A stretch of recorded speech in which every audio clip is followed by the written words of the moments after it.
Dear students, we have completed the story, The Little Match Girl. It was a bit tedious, quite long and little boring, I suppose. But you have finished it, and since you had to prepare for exams, I think we have done it thoroughly and now you are familiar with it. You remember we have left one poem. That's the only thing left. Stories, now all the stories are completed. In poem we have just one left. We will complete that one today, and then we will move forward to the drama, and we shall complete the drama.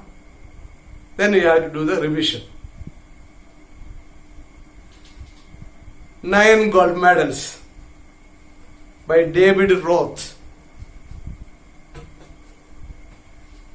9 gold medals by David Roth. David Roth was born in 1954. 1954, and he is still alive. He is still alive and active. What was he? He was an American rock vocalist. Rock is one of the forms of music. You have rock music, Carnatic music is there, rock music is there, Hindustan music is there, like that. This is rock music, very popular, especially among the youth and the villagers. So he was an American rock vocalist. What is the meaning of vocalist? You know, vocal cord means this one. So vocalist means one who sings. One who sings. One who performs on the stage. So he was a vocalist. He was a songwriter. So he not only sang, he used to write songs. And he was also a soloist. Who is a soloist? Solo means single, one. Soloist means one who performs alone. He used to sing alone. Only singers who are very good at singing can sing alone. Singing along with the group, with the accompaniment of music, is easier.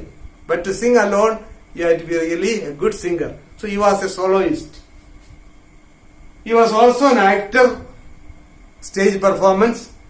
He was also an author, he writes, and he is a poet. And he was also a radio personality. He used to give programs on the radio. It's a very popular figure, known all over America and maybe all over the world. Very famous man.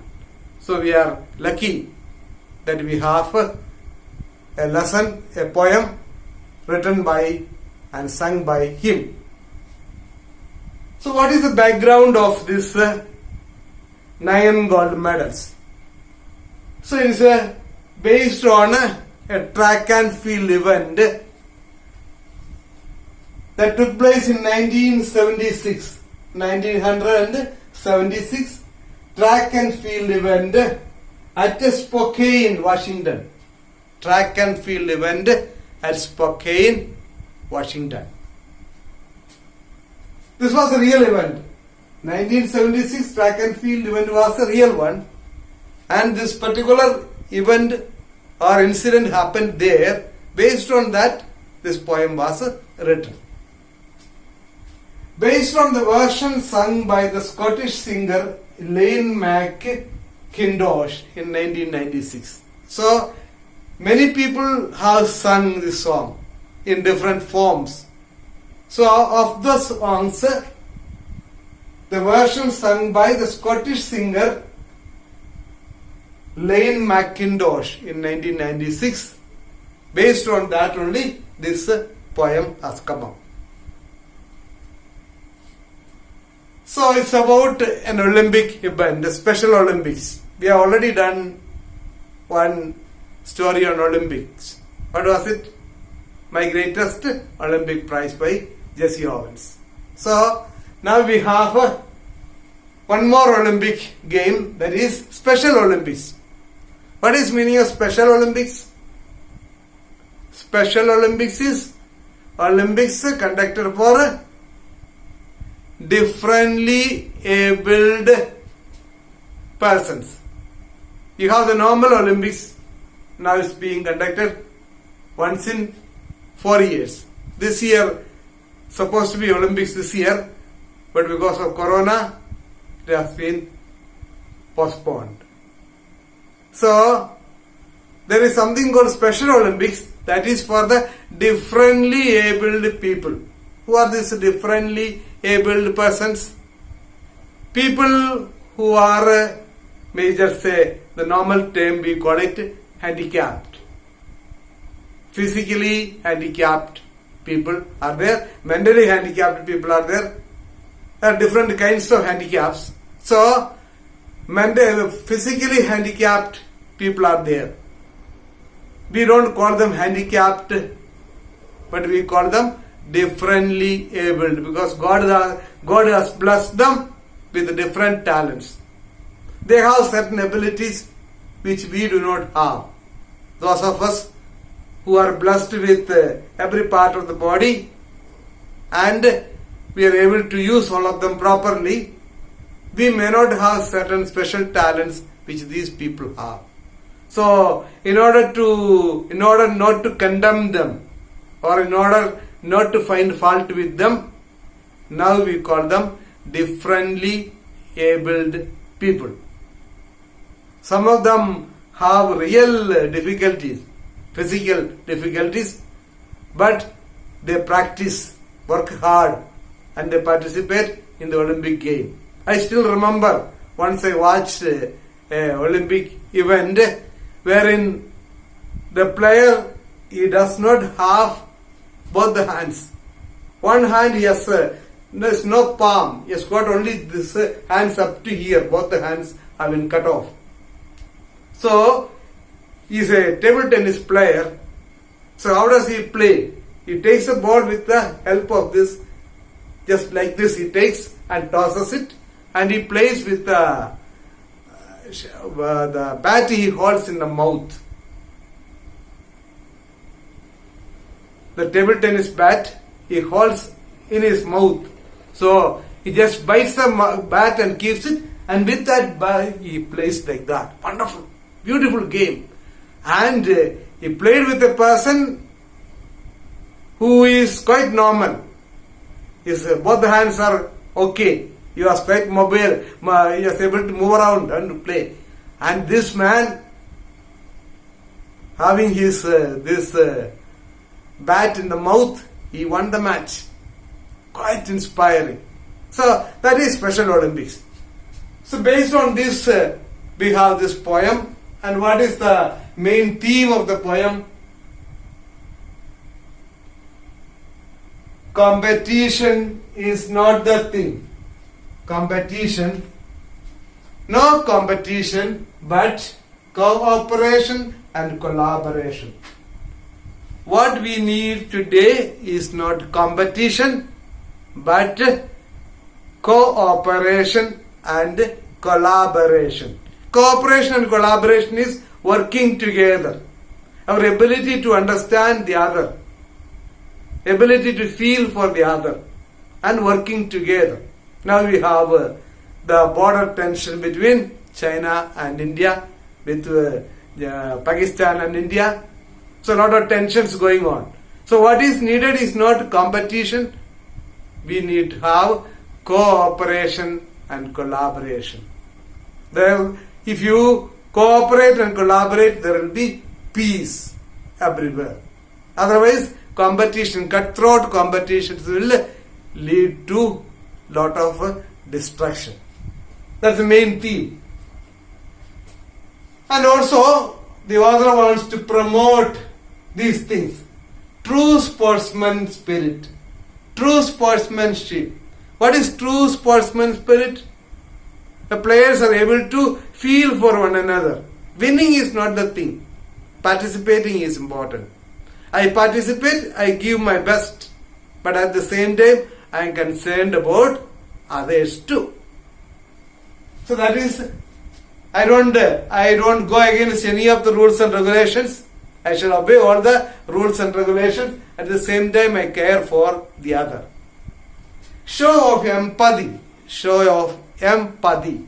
What is empathy? You must have heard sympathy. I'm sympathetic towards somebody. Showing sympathy. That was earlier, a few years, let's say 10 years, 15 years ago, sympathy was the catchword. You should feel for the other. Sympathy means it's a kind of showing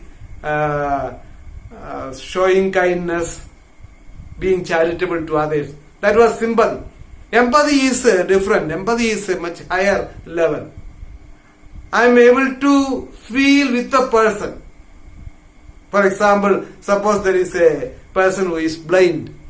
Sympathy will be throwing him something, giving him some help. Empathy will be I am able to feel like him. If I don't have the ability to see, the gift of sight is taken away from me, how do I feel? I am able to feel with him. What he is lacking, I am able to feel with him and understand him fully. That is called empathy.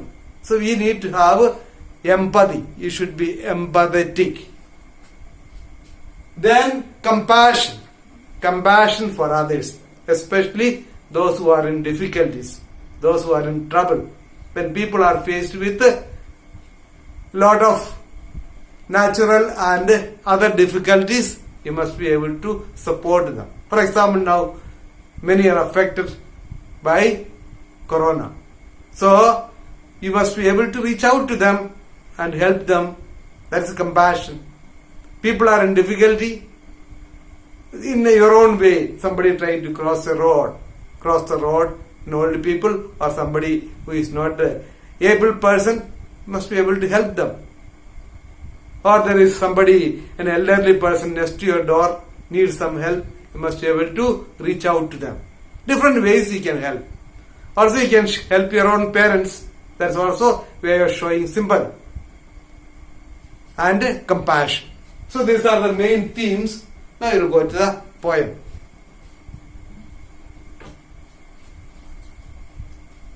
Nine gold medals, David Roth. The athletes had come from so many countries to run for the gold, for the silver and bronze. Many weeks and months in training, all building up to the game. The athletes had come from so many countries. Who are the athletes? Athletes are people who are specially trained people in sports, games and other areas. You have sports, you have games and also other areas wherein your physical exercises are exhibited. So they are called athletes. So athletes have come from so many countries, not from one country, from so many countries. You might have watched television or in some other programs where in Olympic Games time, hundreds of countries, people from hundreds of countries participate. So athletes have come from so many countries to run for the gold, the silver and bronze. That is the first, second and third prizes. Those who do the make the highest contribution, or one who is first will get gold, second one will get silver and third one bronze. So to run for the gold, for the silver and bronze means to compete for gold, silver and bronze. So athletes have come from many countries to participate in Olympic Games, and everybody's aim was what? First gold, if not gold, a silver, if not silver, a bronze medal. That's the aim. Only if you aim at gold, you will get at least bronze. So you must always aim higher. Many weeks and months in training, all building up to the games. Many weeks and months in training. Actually, it's not even weeks and months, it is years. When do they start practicing for next Olympics? They begin immediately after the Olympic event is over. For example, if we are supposed to have Olympic 2020, let's say 2020 April to May. So May 30th, let's say, the game gets over. And people, all the participants will get back to their countries. They may have some 1 week, 15 days. That's all, not much. A little bit of rest. Then they start practicing for the next Olympics, which comes after 4 years. So, it was a strenuous practice, preparation for weeks, months and years. They have been all building up to the games, means all looking forward to the Olympic Games. The athletes had come from so many countries to run for the gold, for the silver and bronze. Many weeks and months in training, all building up to the games. All round the field, spectators were gathered, cheering on all the young women and men. Then the final event of the day was approaching, the last race about to begin. All around the field, spectators were gathered. Who are the spectators? Spectators are those who watch a program, an event. Another word is onlookers. Onlookers. Also you can say audience, but normally when you say audience, it is a different meaning is there. I mean, limited to a stadium and things like that. Doesn't matter. So, for your understanding, it's okay. So, onlookers or audience. But those people who are watching an event, they are called spectators. You have spectacles. This is called spectacles. So, what is the meaning of spectacles? To see. To see. To watch. You are using it to see or to watch. So, that's why spectators. All round the field, spectators were gathered, cheering on all the young women and men. So, they were all cheering up. Cheering up means encouraging them. When they participate in some items, either they clap or they make some noise and encourage them. Cheering on all the young women and men. Then the final event of the day was approaching, the last race about to begin.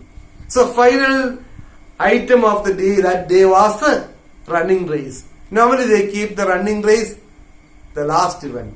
Anywhere, most of the sports events, even in schools and colleges also, the running race will be normally the last item of the day. Why? Everybody likes to watch the running race because it is fast, very fast, quickly done. And the best runner gets the prize. So all will like to watch that program. If you keep some other program which are little dull, towards the end, others will go away.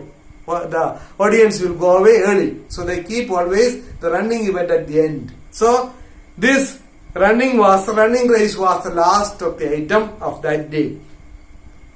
The loudspeakers called out the names of the runners, the 100 meters, the race to be run, and 9 young athletes stood there determined and poised for the sound of the gun. The loudspeakers called out the names of the runners. Of course, before the running takes place, they will announce. Next item is going to be the running race, 100 meters. These are the names of the participants. Please march on to the stadium, to the track and field event where it's being held. So they'll make announcement. The loudspeakers call out the names of the runners, the 100 meters, the race to be run, and 9 young athletes stood there determined. So there were 9 participants in the final event, the running 100 meters race. And these 9 were determined. Determined means, determination means, you normally say firm determination, strong decision. They had decided to participate and make sure that they get a gold, silver or bronze. So they were determined. The last race, and poised on the sound of the gun. Poised means ready. and poised for the sound of the gun. This gun is a signal gun that gives a signal to start. There are different ways of starting. You can clap hand, or you can say set, go. Some people say, some say 1, 2, 3, or different ways. But in most of the national and international events, it is a gunshot. Why? It is easy to hear. Otherwise, some other means of starting, people may not be able to hear. But a gunshot is so powerful and very fast. So you cannot make a mistake. Everybody can hear and start. So the loudspeakers called out the names of the runners, the 100 meters, the race to be run, and 9 young athletes stood there determined and poised, ready for the sound of the gun. We should stop here for today. We shall continue tomorrow.